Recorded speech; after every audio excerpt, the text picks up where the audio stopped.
This is a politically centered podcast. Hello, everybody. My name is Jeremy Silver, and this is a politically centered podcast. This is the journey of Tony Patel. From global stages as a professional DJ to a 15-year battle for his children, Tony Patel is the story of resilience, passion, and perseverance. He spent years touring with icons before turning his focus to the broken family court system in the United States and Canada. Tony founded Amul's vision to advocate for equal parenting rights and is now running for the South Carolina House of Representatives. He is fighting to put families first in District 37. On today's episode of the Politically Centered Podcast, I'd like to introduce my co-host. Coming to us from Arkansas and the WHI podcast, which stands for We Have Issues, this is Matt Trimble. How have things been going for you? Been doing really well, Jeremy. Thanks for having me back on. Always a pleasure. Whole lot of things going on right now, nationally and locally. So, but other than that, everything in Arkansas is coasting along pretty good the way it's always been. We've, I think the most recent Arkansas specific kind of political upheaval that we dealt with is our Turning Point USA chapter decided to disaffiliate from the organization as a whole. I don't really remember what they've changed their name to, but that was the last big national news that I can think of that came out of Arkansas. So that's where we are. Well, thank you. It's a pleasure to have you on. You and I have been discussing with your two co-hosts from the We Have Issues podcast about the Alberta referendum coming up, which we can get into another time. But you in the United States have midterms coming up, which involves our next guest, Tony Patel. Somebody sent me a video that you had posted, and it was absolutely fabulous. And I'm going to play that clip shortly here, but first I want to give you the opportunity. You are on the campaign trail at the moment. So please, campaign, tell us all about you. Well, I mean, just like anybody else, I had a happy family, happy relationship. Things went sour. The mother, obviously, in most states and in most countries of the world have primary custody or automatic default custody without an action. So once I became part of the family court system, I basically began fighting for my child, to have time with him, to be a father, to be able to instill the values and the things that I want, religious, educational, medical. And I soon found out that once that court took jurisdiction, they basically controlled my child's life, almost as if they trafficked our children. They took my child, and I am fighting for my rights. And so in my own custody agreement, we ended up mediating to a 50-50. And then, of course, they come back and they say, well, he said, she said, and then a modification of custody orders happens. And here we are without an allegation that's been proven true, no criminal actions. And here I am losing and losing. And the only way to keep in is if you want to keep spending money, as if I'm paying to be a father while paying support to my child, to the mother. This just became an ongoing battle until I realized my resources are becoming limited. I wonder how many other fathers, how many other mothers. At one point in my battle, I ended up becoming a host at the Fathers' Rights Movement. They reach about 55 million people worldwide. I became the actual host of their show. Doing so, I started finding victims that were mothers too. So it wasn't just fathers. I started realizing that they're pitting fathers against mothers and mothers against fathers. There's something wrong. And in my quest to find something wrong, I became friends with well-known advocates as Robert Garza, Mark Ludwig, and the list goes on and on. You know, there's a lot of well-known advocates who inspired me to take legislative action. As I started learning about how laws are made and created, I realized the issue that we have in all countries, in all states, is that the discretion and the word best interest of our children. That's very common sense that a child needs both parents always. I mean, yeah, this was God's plan, you know, not going too religiously, but God had a design, the mother and the father matter. But we're all fighting for these rights. And so my quest became, how do we remove some of this discretion? And how is this the best interest of our child to remove one parent and allow someone to be a winner and someone to be a loser and both to be financially impacted? And in the end, the child has one parent who's badly damaged financially, physically, emotionally drained. And I became that person, just like every other father and mother that I was fighting for. I was them. And I said, I want to take action. I started learning with Robert Garza how to get laws into the House. I was able to get my first bill into the House, South Carolina House Bill 3505, time taken, time back, to help prevent and curb false allegations in family court. Once it passed the legislative council, it got to, we got to get a vote on the House floor. We got to get it past the committee. I testified at committees. Some of these hearings actually went viral, and I'm sure I got a lot of views, but my quest wasn't over. We would get stumped in the floor and they wouldn't vote on it. And I started trying to figure out who and why. What I did learn is in every country and in every state and every city, there's a trial lawyers association. The trial lawyers association and these judges all get paid. They each employ each other through these courts. In fact, a judge can hire a guardian ad litem, who could be a lawyer. In some cases, he can order fees to be award fees from one parent to the other.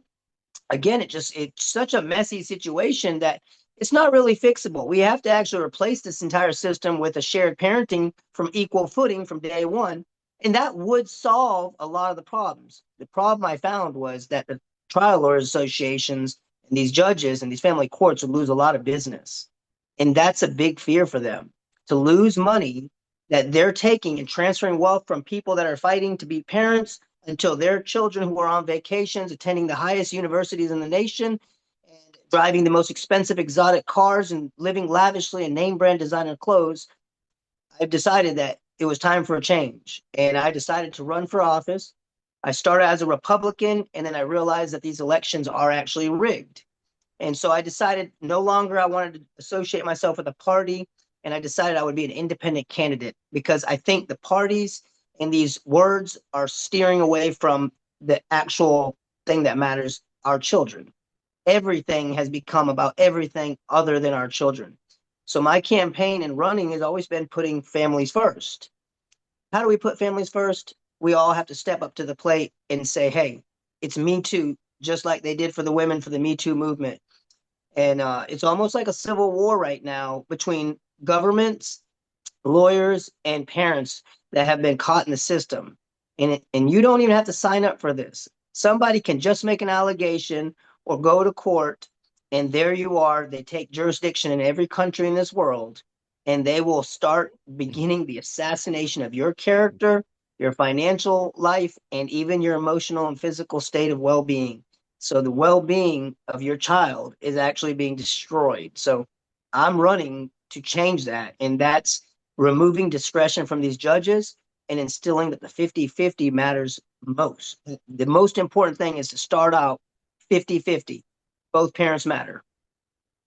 Thank you for that, Tony. That was very well said. So my takeaway is that what you're asking for is if there's no involvement whatsoever and no added information, that the immediate default is 50-50 until additional information can be added in and go from there, and not immediately default to an unfounded allegation, which you've covered in some of your videos, that immediately strip the father of their parenting rights. Did I get that right? Yeah, correct. I mean, in the US, they have a constitution of, obviously in Canada, it's a little different, and some of the other countries, but most countries are innocent until proven guilty. We cannot allow every government or any government to basically villainize a parent who has not committed a crime. So to basically strip them of their rights is actually, I want to say this is a human rights crime. This is a human rights violation that the government has no business involving in these people's lives without an actual crime. A substantiated claim at the least. If the child's in immediate danger, if the child's immediately could be in harm's way, I understand for those extreme circumstances. But without that issue of mental health or physical abuse, minus those things being completely present and transparent and happening, the government and no judge should have the right to strip a God-given right to be a parent. Statistically speaking, most domestic violence is men on women and children. And I'm sure that's what plays into the counter argument a lot, right? Is that statistics are not necessarily in our favor as men. It's a fine line, right? And then, and I'm just playing devil's advocate here, but where is that line in the middle where you want to protect the children at the same time? I think we have proven a huge percentage of the problems in both countries, United States and Canada, is coming from children raised without fathers. So Right. it's But just it's very hard to find a center but line but there. but Jeremy, we got to be honest. Men were raised to be alpha if they're a man, and a lot of men who are victims of domestic violence have a stigma, and they don't report it because they don't. To say I got beat up by a 5 foot woman that weighs 100 pounds, 6'5" man is not going to report that. So yes, the statistics can say that women are abused more than men, but I would counter the argument with those are the reported reports. If we were to count the actual reports of men who don't report it, I'm going to tell you it's going to be proportionate. It's going to be closer to 50-50 because this boils down to their childhood and how they were raised and violence in that home as children. So, the stigma for men is hard to say, I am a victim of domestic violence. So most women report it, Jeremy, and I don't mean to interrupt you on this, but what I'm saying is there's a lot more men that are victims, and not just of physical abuse. We have psychological, emotional, and financial abuse that we don't talk about. That's not even a crime in some states and countries. I'm And glad you something added. I'll Sorry, I'm glad you added that distinction because physically we are generally stronger than our female counterparts. But you are correct; that is not the only type of domestic violence, and that's a very interesting perspective. Matt, I'd like to bring you in. Please go ahead. What are your thoughts? Yes, so something I was just going to chime in with really quickly is, and let's just grant it just for the sake of the argument, Tony, that, men are statistically the domestic abusers. However, Tony, are you familiar with Andrew Wilson of The Crucible, Rachel Wilson at all? I'm not, but I would love fill me in. Okay, I was like, so Andrew Wilson, he's a commentator, a debater, influencer, member of the Orthodox Church, but his wife also makes videos with him, does a lot of research. Her name is Rachel Wilson, and according to her, and I don't have the exact statistics, but I have seen enough evidence that I believe that she is correct. The instances of women filing for divorce, taking the kids, and they are awarded custody, those kids have a much higher rate of being abused than kids who are given custody, have the father has sole custody of them. So that's just something I want to point out. While, like I said, I believe you're probably right, Tony. If you were to look at those unreported cases of domestic abuse, it'd probably be proportionate. However, it seems to be the case that if you let the woman have sole custody of the kids, the rate of abuse for that kid tends to go up. And like you're saying, it's probably due to males having this alpha idea and the protective element not being there any longer. But it's part of American culture, and I should just say Western in general, because it sounds like, Jeremy, you guys kind of experience the same problems that we do. And I don't think anybody is out of the loop on the fact that Western culture has become very narcissistic. We don't center on the family any longer. We've kind of tried to force men off into this camp. Women go over here. Kids are kind of they're a byproduct, whereas they, like you're saying, Tony, God intended for the children to be the forefront of what that household is taking care of. It's cliche, but children are the future, right? And as we go this way, as we have no fault divorce, we're going to experience these problems. And so while it might seem to the average person that, Tony, you have zeroed in on this very specific problem, and somebody might even levy the criticism of you that because you're going through this issue, it's at the forefront of your mind. It's so much bigger than that, because it's so all encompassing of what our culture, how our culture has degraded, how the family unit has degraded. And like you said earlier, to your point, Jeremy, once you start to break down the family unit, once you start to make the kids a second priority, there's no fathers in the house. All of our problems societally seem to be trickling down from that. I think, my thoughts on this, and Tony, please let me know what you think, is that it seems like we've become a society, and when I say that, I mean Western society. So it encompasses United States, Canada, UK, whatever, where we have to choose a side. Mm-hmm. And it's not just in parenting. It's like we have to find good and we have to find bad, and we have to label those sides individually. And that mentality has become 1,000 times worse over the last 6, 7 years, and that plays into this mentality as well, in my opinion, as you have to choose between, well, is it the guy or is it the father or the mother who's abusive? Pick one, because it can't possibly be both, right? Or And it neither. can't, or either, right? And I don't understand that polarized mentality, but do you think that that factors in a global sense? Can I chime in on this real quick? That What comment was for you, absolutely. so look, this is what I have found in my research and reaching 55 million people and going viral several times. What we have is a hero victim mentality system designed, scripted, very clearly scripted.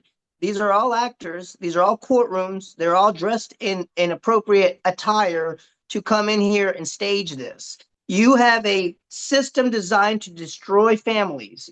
We all agree on this, that the system is causing more harm than it is doing good for our families. Now you have a system that's playing hero as well.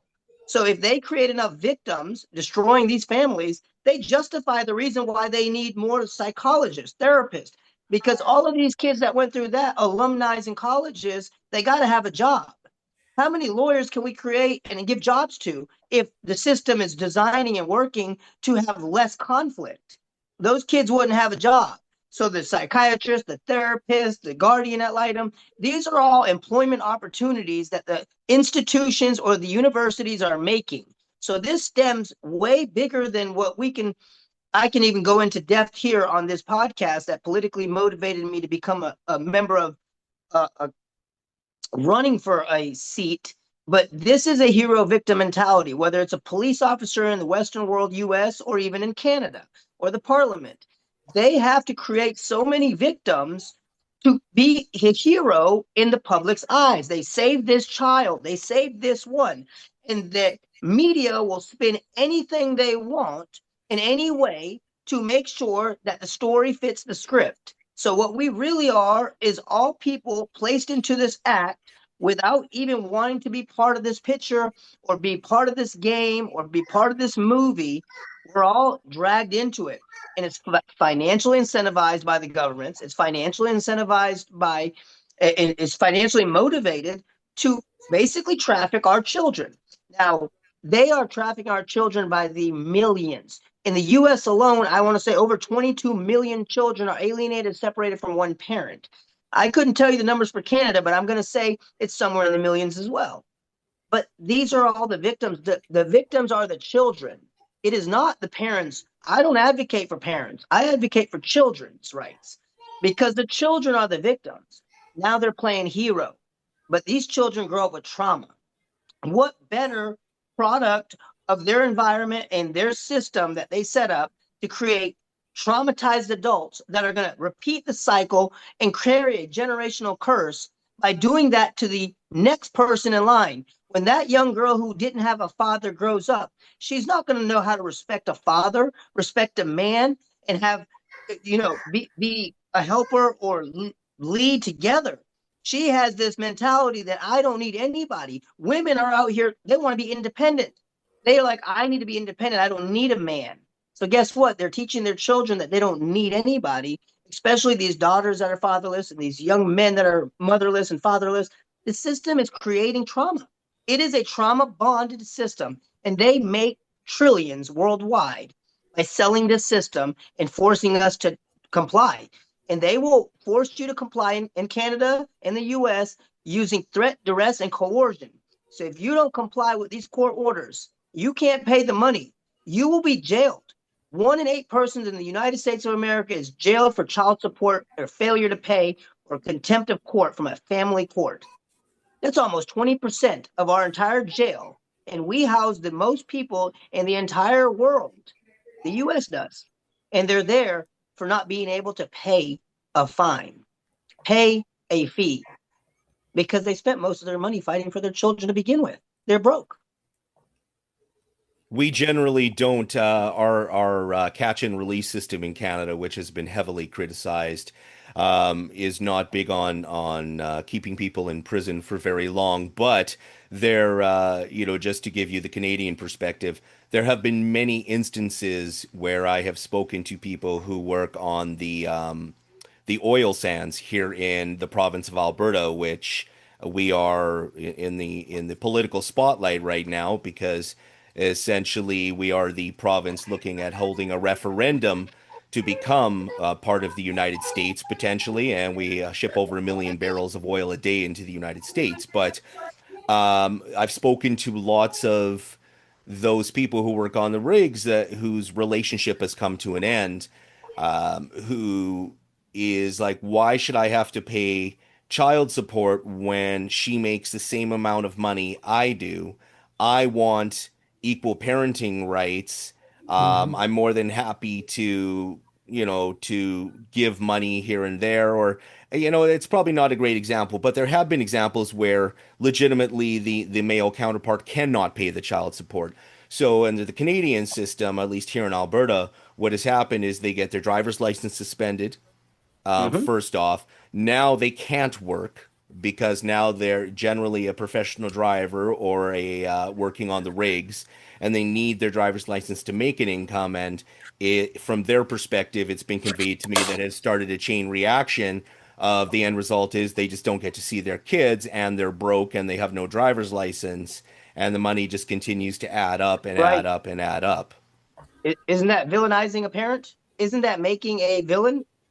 To have a father, whether they go to jail for 1 day, lose their driver's license, isn't this what I'm saying is they're villainizing a parent? The child has to look up, and no one can disagree. The best support of a child is being present in their lives. Sending a present or a financial gift or that support will never compare to the ability for a father to share a moment to show his child how to ride a bicycle, how to pray and put their hands together, to respect another individual, to show undeniable love. You know, these things are things that you need time with your child to build that trust and love. When you take that away and you villainize a parent, there's the other parent is going to take advantage of it because it's a battle. It's a custody battle. So if you say, hey, this guy's bad, this one got some ammunition, and they get a kill, they're going to load that ammunition up and bam, that child just lost their daddy to suicide. Actually, the suicide rate is so high in custody battles that if I were to compare the regular national suicide average worldwide to the average suicide rate in family custody battles, it's going to be 3 times higher. I guarantee it. The I male guarantee it. male suicide rates in Canada I guarantee it. are through the roof here as well. Absolutely, Matt. Mhm. Yeah, so all this being said, Tony, obviously not a huge fan of the court system, which I don't blame you. You've just pointed it out, Jeremy, is kind of the Western, if you want to call it, justice system is a self-perpetuating machine. It's entraps people, and that's why our recidivism rate is what it is. But what is the alternative, Tony? It sounds like you're obviously taking the steps to introduce legislation that will make changes within the court system. Now, you and I, obviously, you're both Christians. I think we have an opportunity through the churches. I remember when Epic City, news of it, the Muslim city that they're developing in Texas, news of that came out. And God rest his soul, Charlie Kirk went online and made a big deal about that and made a lot of videos about it. I wasn't offended that there was a Muslim all city being developed my question was, where is the Christian all city? Where's the Christian exclusive city? So that's my question. First of all, is this something that you see for Christians that can be kind of arbitrated in the church? Is there some kind of system that we could develop for that? And then we'll go on into what do we do at a secular level? What would be the secular counterpart to that? So two parts to that question. I'm going to answer them in order.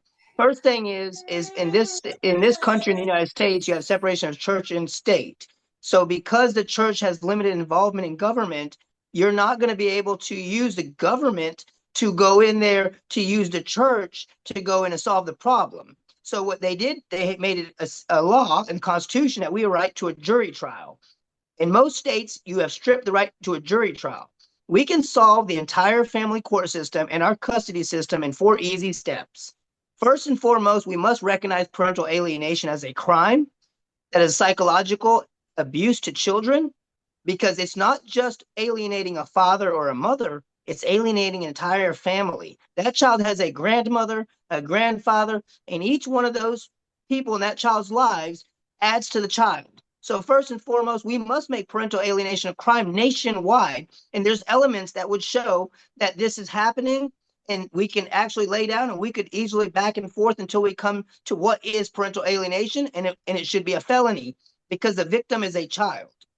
That's step one. Step two, you must put transparency back into the family courts to ensure that you have justice for all and fairness. You must have cameras, you must have juries, you must have a fair trial. With a fair trial, you will also start getting some results in it. Okay, now we have to remove the financial incentive. That's starting at an equal footing. Step number 3 is we have to start off at an equal footing. At that point, there is no need for child support. It doesn't matter if another parent makes more money or less money. That is the parent's ability to be successful. That was something that they were taught as a child. Because a mother doesn't work and a father is a doctor, that shouldn't mean that doctor has to pay that mother $400,000 in child support. That father is capable. To equip the unfit parent is a problem that this country and the world is doing. By making an unfit parent, you're taking away the whole justice system. The child support system is completely ridiculous and it needs to be abolished. Child support is unconstitutional, it's unlawful, and it makes no sense. You'll never make sense of that. Number 4, we have to actually work together with the churches, with the families, with the communities, with the schools, in every way that ensures that our children are never stripped of either parent. I don't care if that parent was an alcoholic. I don't care if that parent was a drug addict. When that parent is restored mentally, physically, and emotionally, that parent should be instantly or slowly given the right to be a parent again. Because the fact is that there's not a perfect human being here. Even in the Christian church, Jesus was the only perfect man. And the whole Christian society is based on forgiveness and mercy. There's not a perfect parent in the world, Jeremy, or yourself. There's not a perfect parent. We all learn as parents. We learn from our children. We learn from our neighbors, our friends. We're all learning as our children grow. We learn by making mistakes. Communication will solve everything. But the ability for a judge or anybody to determine somebody's future, that's a lie. Because you can't bet that somebody's past is going to determine their future, and you can't tell me that their future is going to determine their now is going to determine their future. The only thing that even Christians have is now. They're not promised tomorrow, and the past is gone. I myself was a drug user and a drug dealer as a young kid at 25 years old. I actually went to jail. I don't do any of those things anymore. I was a young, different person when I was young. These days, I advocate for children to get skills and jobs because I don't want to see them go down that road where they're beat up and robbed and killed and they're just dying out here in the streets. I was one of those guys.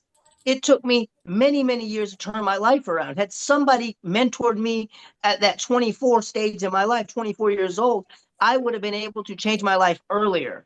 I had to fall all the way down on my butt before I picked myself up. And my children are what opened my eyes to never go back. The day my children were born is the day that I changed completely. I will never go back to the lifestyle because I don't ever want my children in that lifestyle. I So I don't don't know. deny my past, but you know what? My past isn't my future. So no parent should be determined, oh, well, in 1995, he had an abusive relationship with a woman. He was a domestic violence guy. Listen, that was yesterday. Everybody has a past. Even those judges that are sitting on that bench are not perfect, man. They're not perfect. I don't know what the exact statistical numbers are, but I do know that there's a huge gap when you look at crime statistics, that the people committing crimes grew up in fatherless, without a father, Yep. and that's a repeated stat that I hear, especially with the school shootings, which we just had a Mhm. horrible tragedy here. You may have heard of the Tumbler Ridge shooting.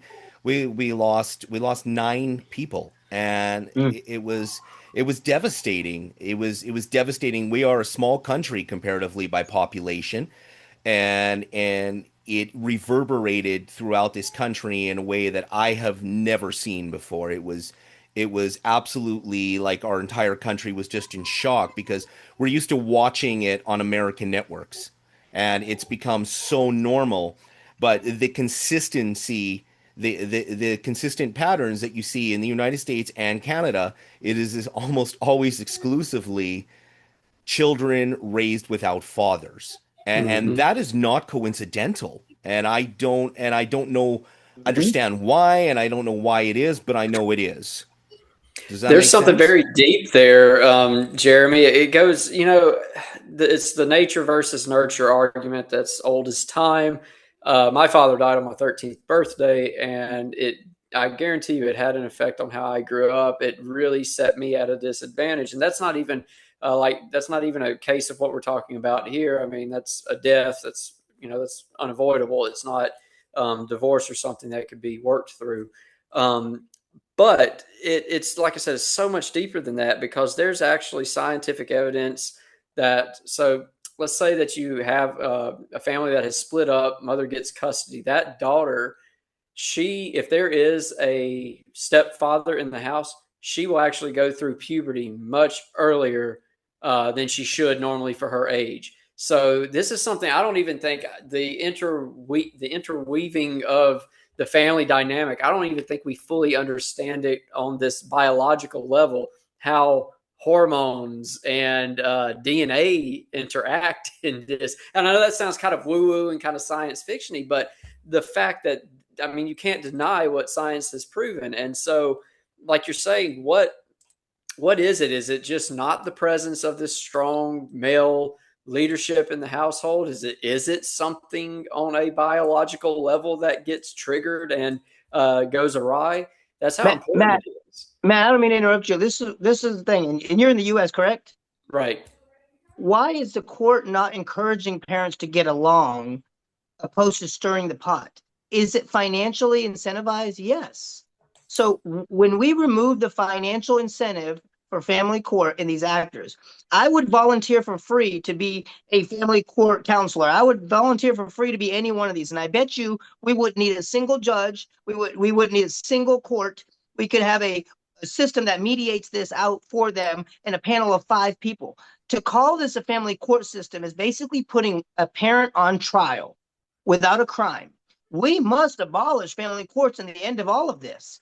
And we should have the churches, we should have the cities and the communities and the jury of your peers come in here and listen, who have seen, who know personally, all the family members, and they could come to a decision that's going to be in the best interest of the child. But for somebody who doesn't know, who's never seen this child, doesn't know this parent, who comes in here to listen, it's all about billable hours, man. And it almost makes me want to cry that to think that our children are being sold for billable hours. This is why I'm running for office. I even if it's over for me with losing my children or anything, I won't give up on these children because I don't want to see a child be traded for billable hours. We must, as a nation and a world, put our children first. It's not the word best interest of our children, it's the action of us doing what's in the best interest of our children. Selling a system to the public or forcing them to comply will never be in any best interest of any child. I Yeah. haven't heard I haven't heard locally here in Alberta, Canada, the argument of the courts benefiting from it, but I have heard a similar argument about child family services, child protective services, whatever you Mhm. call it, wherever you are, where people have said, I never once abused my children, they've been taken from me, and now they're living in a foster home and they're being traumatized emotionally because they're not with their parent, and it's all because child and family services gets this amount of money every time they apprehend a child. And Mhm. regardless of whether that's true, because there's always two sides to every story, I'm trying to figure out, why are we paying them per child? That doesn't make sense to me, because humans by nature, there's a certain amount of greed factor that I contribute to human nature. And if they're getting bonuses for apprehending children, that sounds kind of contrary to being objective and unbiased, which a social worker is supposed to be by nature, are they not? But let me stop you. This is for you and Matt. You ready? Those people work for the governments. They get paid by the governments. If the police were doing their job and the DSS were doing their job and they were solving these problems, then we would need less of them. It would be less, less, less. When's the last time you heard of firing and a layoff in a social services department or a police department? No, it is not going to happen because they're getting paid. And you said it yourself, financially. This is a financial thing. There, when you take the money out of this family court system or art in the battle, you would solve almost all of this. Take the money out. If the government wants to be involved, they should pay for it. Everything. The entire government should pay for all this. Well, and Jeremy, you said he was a controversial guy. I can kind of see why some people are opposed to this, because it sounds like Tony's ready to derail a lot of gravy trains. Um, I'll play devil's advocate on this. So we've talked about this before, Jeremy, on in messages between each other. And I think we covered it in our mate episode when you came on, to why you we have to quantify, we have to ascribe a value to human life. Unfortunately, that's what we do, especially when we're talking about in terms of these systems like what Tony's talking about. So it makes sense to me why you would pay per child, because you can say, okay, this child, is worth this much money. This is how much resources are going to go into for CPS to come in and investigate this case and all that. So I understand why. I don't think there was anything originally nefarious about it. I think it's just a natural course of things. Unfortunately, like Tony is saying, when there is a financial incentive like this, it is easy to manipulate and become corrupt. And I think Tony's hit the nail on the head. There's a lot of people who are making a lot of money off of this. And so I'm in full agreement. Tony, I'll be honest, I've done about 2 hours of research on you.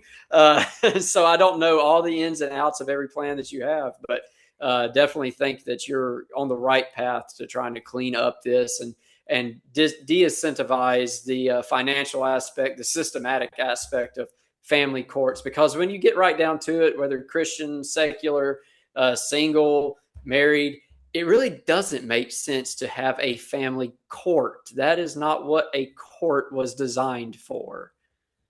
But Matt, have we not seen this as in family court nationwide, worldwide, that a concerned parent is labeled as a troubled parent in family courts? Yeah. A parent who's so concerned about their child or not being able to see their child, that parent is villainized as a troubled parent because they're fighting so hard. The truth is that they're just a concerned parent, not a troubled parent. If we keep putting labels on our parents and our children, we're going to end up in a nation full of more school shootings. We're going to end up in a nation with more young teen pregnancies, more STDs, more criminals, more dropouts.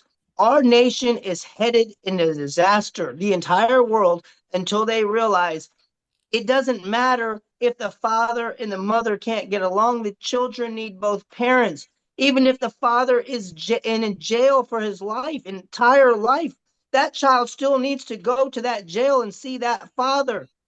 I'm saying this with love, not with hate, not with anger, but with passion that our children matter. It doesn't matter if a father is in a hospital battling cancer. That mother should be required, and the court should enforce visitation or parenting time regardless, because the child needs that parent. You know what? If that child's growing up and her father died of brain cancer or a heart attack, and they were in a bitter divorce, the mother doesn't care to take that child to see her father while he's dying in the hospital.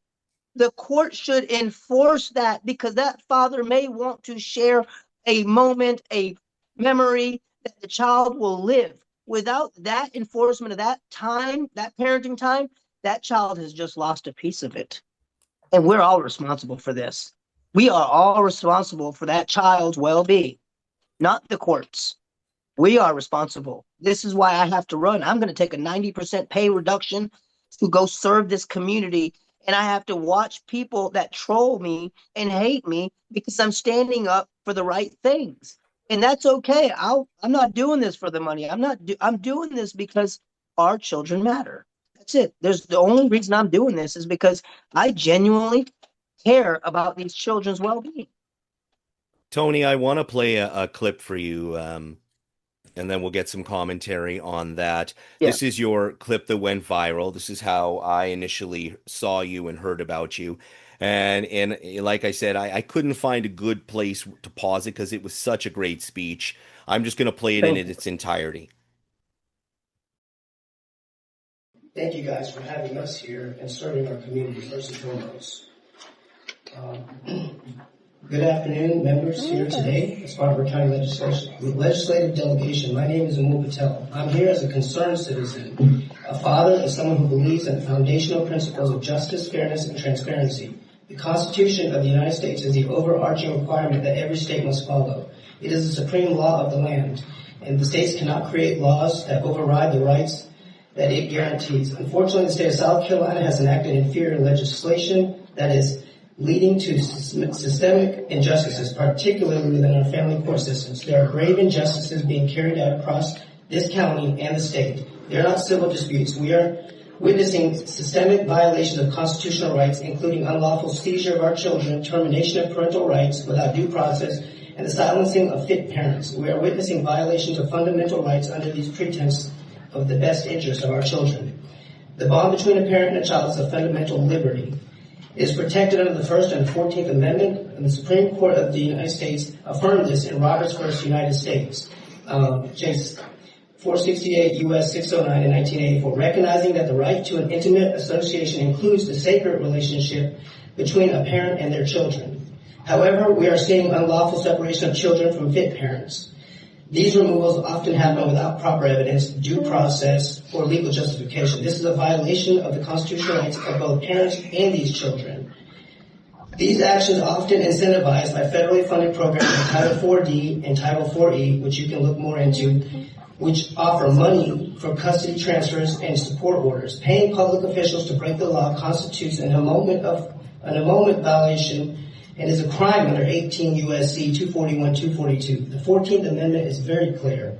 No state shall create or enforce any law that abridges the privileges or immunities of the United States citizens. These problems are not limited to just family court. The new Spartanburg County Courthouse, built with $700 million of public funds, which I believe should symbolize justice and transparency, but it fails. It falls short. A sign at the front entrance that you can see here as an exhibit is a half-truth of a falsely suggested that citizens cannot record inside this building at all. The Constitution and both federal and state law recognize it is the public's right to record in these public spaces, especially for educational, journalistic, and civic approaches.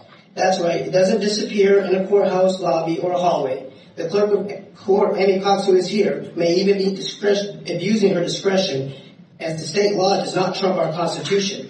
If our county clerk posts a notice in this courthouse and these doors restricting photography and video recording, it must include the full text of the law, the constitutional exceptions, not just a blanket threat of contempt. Let me be clear. I speak on behalf of hundreds of concerned parents and citizens, residents of this county and others here today. Some who are just too intimidated to come forward with these threats of retaliation for speaking up or even recording in the hallways of our courtroom, which are funded by taxpayer dollars.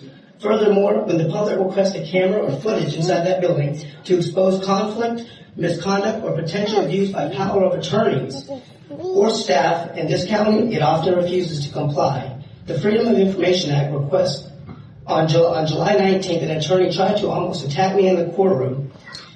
That footage was not able to be received by anybody. What happened in that closed doors remain hidden, and no one will know until someone uncovers the truth. While these actors watched and protected that footage from being released to anyone, the public has a right to know what happened in their courthouse. This is not optional. It is a constitutional guarantee. A lack of transparency erodes the trust in the very system designed to serve this community. These issues are tearing families apart, they're traumatizing children and damaging our communities. We're not just talking about abstract legal concepts, we're talking about real families and children. These issues don't just affect parents, it also affects children. We have in this building right here, Ethan Shirley, who is 20 years old, and is sharing his story of abuse in these family courts and what they have done to his family and his life. He is trying to get accountability here in his state. He's even created a page called Child Abusers Accountability in South Carolina. You can see the effects of children growing up in the family court system and the effects after yourself. I urge you and this board to review Roberts versus United States Jaycees to confirm what I'm saying to be true, and just confirm it yourself to make sure what I'm saying is correct. And then direct these public officials to act in a lawful constitutional manner. I ask and I demand that you guys have accurate signage to uphold the public's First Amendment right to record inside these courthouses in appropriate spaces. I ask you guys all to enforce the FOIA compliance. When the public seeks the truth from their own government, we should be given that. This is what the government was created for us, we the people.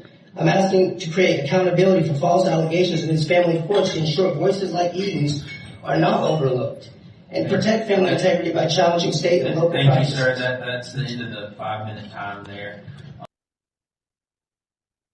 Tony, that was a hell of a speech. Seriously, I commend you. It was very well said, very well done. It sounded very emotional and passionate, and that it came from your heart. And I can see, I was watching you during playing the script, and you still get emotional now. What drives you to get so emotionally involved? It's even emotionally for me to. I'm sorry. Take your time. It's emotional for me to watch that myself, because this is not scripted. The time that we have with our children is running out. That's why we become so passionate about fighting for our children, that when they grow up, they become independent adults. So every parent that's fighting is fighting for this time that's disappearing each and every day, that they don't have that right or they don't have that time. And when I say that they have a problem with God, I believe that in my heart, that these people that can honestly say that a father without a criminal record, who works a job, who went to college, who does everything right in society, but he's not fit to see his children, is heartbreaking. And I go to these committee hearings anytime that they're having bills, and I talk about this, and I think, I'm tired of writing stuff down. I'm tired of saying the same thing over and over. There is bills in the House all over the country and all over the world, but there's always somebody standing in the way of our children's best interest. And what will it take? What does it take? Is it that we have to show the numbers of the children that are committing suicide? Because it's not just adults, it's not just men. There's actually children that are suffering psychologically, emotionally, and physically, and ending their entire life because they're confused, they're hurt. And all we can do is gather numbers, speak openly, and become targets of a system that's incentivized to destroy the family. Whether it's the church or government, why are they not advocating for keeping the family together? Why is divorce incentivized? Why is it not saying, hey, no, divorce is not good. We're not going to support you in this no-fault divorce. If you want a divorce and there's no fault, you're going to pay a penalty. Why are we not penalizing the divorce? So, yeah, and I appreciate those kind words, but this is a passionate topic. I'm 42 years old. I won't have any more children. My last child, I wanted to take all of the experience that I learned and give it to my child so that he can be more successful, not more sad that his father is missing. I don't want that. I want my child to know that I love him and I'll be there for him. If I could be there for every scrape, every fall, every bump, every question, I would. The only thing separating that is a court system. The only thing separating that is a system designed to keep us fathers away from our children, and even in some cases, mothers. Matt? Yeah, that I mean, it certainly was a very passionate speech. That's a speech from the heart right there. I mean, that's not rehearsed. That's not written down. That's and uh, that's I felt like that was a God-led speech, Tony. Very very nicely done. Um, Something that I just want to point out to people is this might seem to you like this is a very one subject episode here, and it might seem like Tony has zeroed in on one thing, but think broader implications here. Tony has mentioned reducing crime. If Tony's vision comes to pass, and we keep fathers in the household, we keep mothers in the household, we keep this nuclear family together, you see a reduction in crime. You don't have Donald Trump sending the National Guard into your cities any longer. You don't have to invest because in substance abuse programs and carry Narcan on the street with you and things like that because substance abuse goes down. You don't have trauma and abuse going on with children that are going to require psychological counseling, probably psychological medication for the rest of their lives. You don't see school shootings anymore. You see more productive members of society. Your jails aren't as full. Your jobs are full. You have a sense of community from this. So, like I said, this isn't just, it seems so, especially to people who look at things as individual issues, it may seem so small, but this affects all parts of Western culture. This will permeate all throughout Western culture. This is something people have complained about for a long time, the destruction of the nuclear family. So, Tony, like I said earlier, I don't know a whole lot about you, but I mean, I agree with everything that's been said here. Wish you the best in your campaign, and definitely wish you the best in achieving what goals you've laid out here. And excuse me, Jeremy, and let me do just a little pitch. I know you're an independent, Tony. That's great. Yeah. All the luck to you as far as that goes. But I sit on the national committee of the American Solidarity Party, and I just want to invite you to check us out. And maybe in the future you join and we work together. We already have one Patel in the party who is pretty influential. So maybe you can just piggyback off of his name recognition with us. But Nice.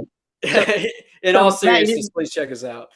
And in closing, I just want to tell you, I don't like to talk about my past too much, but for those who do want to check me out, I was a very, very famous DJ who went on a lot of TV shows. So I was a touring DJ for Akon, an R&B singer. So he was well known worldwide, holding the number 1 and 2 records simultaneously. I was a touring DJ for the record label for 11 years.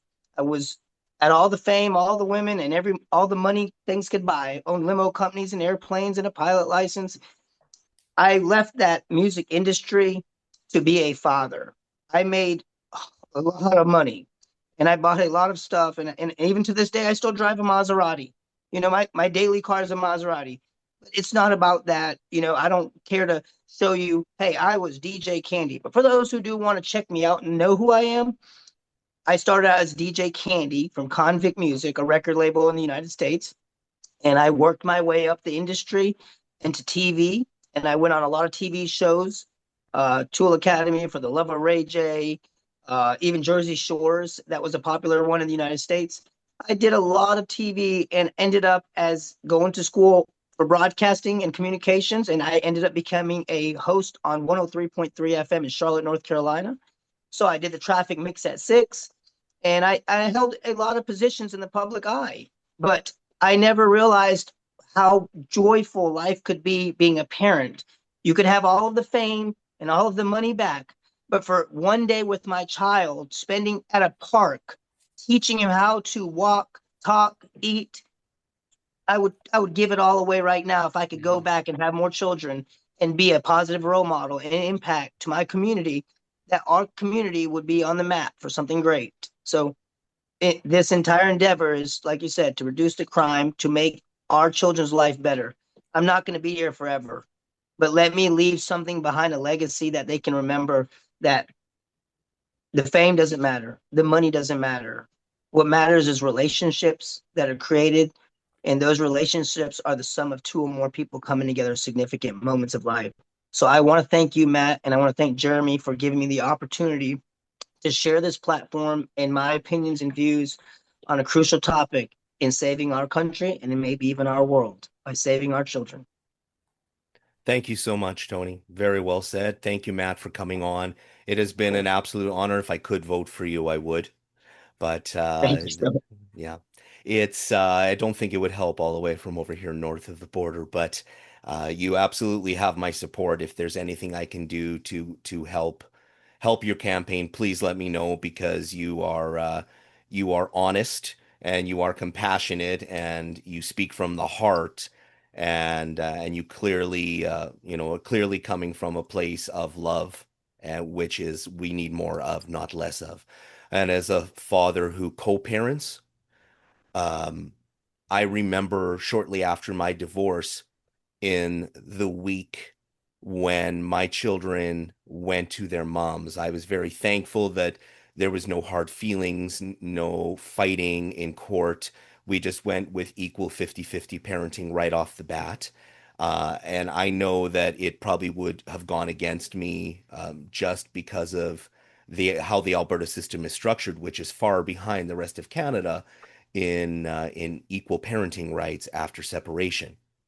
But I remember that week where my kids would go to their moms, and it was the silence was deafening.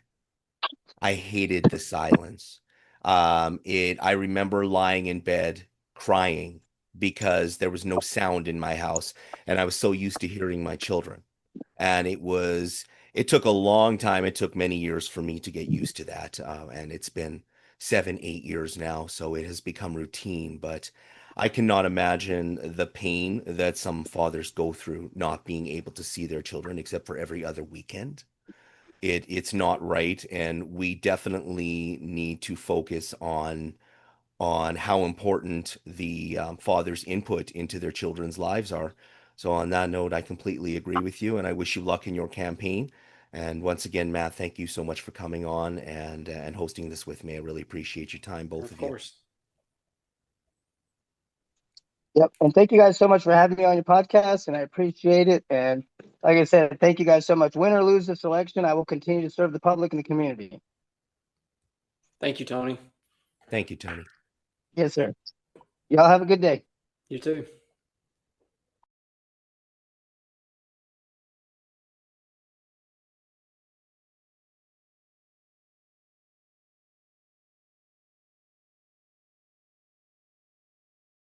This is a politically centered podcast.